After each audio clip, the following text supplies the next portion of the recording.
Hello বন্ধুরা, Tania official চ্যানেলে তোমাদের সবাইকে স্বাগত জানিয়ে আজকের ভিডিওটা শুরু করছি। তো এই নতুন একটা ভিডিওতে তোমাদের সবাইকে স্বাগত জানাই। তো দেখো, এখানে কিন্তু ঝমঝমিয়ে বৃষ্টি শুরু হয়ে গেছে।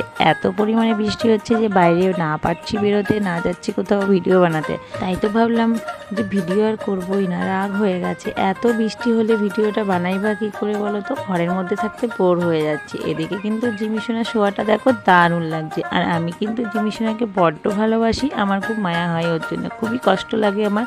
ওর কিছু হলে আমি কান্না করি। ও যেহেতু অবলা একটা পশু, তাই ওকে আমার ভালোবাসতে খুবই মনটা ভরে যায়। ওকে একটু ভালোবাসলে আমি একটু শান্তি পেয়ে থাকি। তো যাই হোক, আমি কিন্তু ছাদে চলে এসেছি। আর লোকের পরচর্চা পরনিন্দা শুনতে শুনতে কানটা ঝালাপালা হয়ে গেল।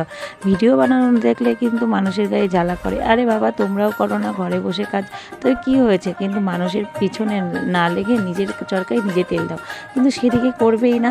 তো যাই হোক, এদিকে কিন্তু দেখো আকাশটা ঘন মেঘে একদম ভর্তি। আর এই মেঘে বৃষ্টিটা আসবে, আর সারাদিন তো বৃষ্টি হয়েই যাচ্ছে। এর এখানে আমি দেখো বকটা কি সুন্দরভাবে উড়ে যাচ্ছে। লাস্টে ঘরে চলে মোটামুটিভাবে গুছিয়ে নিয়েছি। এবার আমি কিন্তু ঘরের মধ্যে আর যেটুকু এলোথেলো হয়ে আছে সেগুলো একটু গুছিয়ে নেব। আর জানো তো, সারাদিন এইভাবে ঘরের মধ্যে বসে থাকতে ভালোও লাগে না, একা একা ভালো লাগে না। ভাবি যে কোথাও যাব, কিন্তু মেয়েটা স্কুলে গেছে, কারোর সাথে যেতেও পারি না। তো যাই হোক, আজকের মতো ব্লগটা এই পর্যন্তই। দেখা হবে পরে একটা ব্লগে।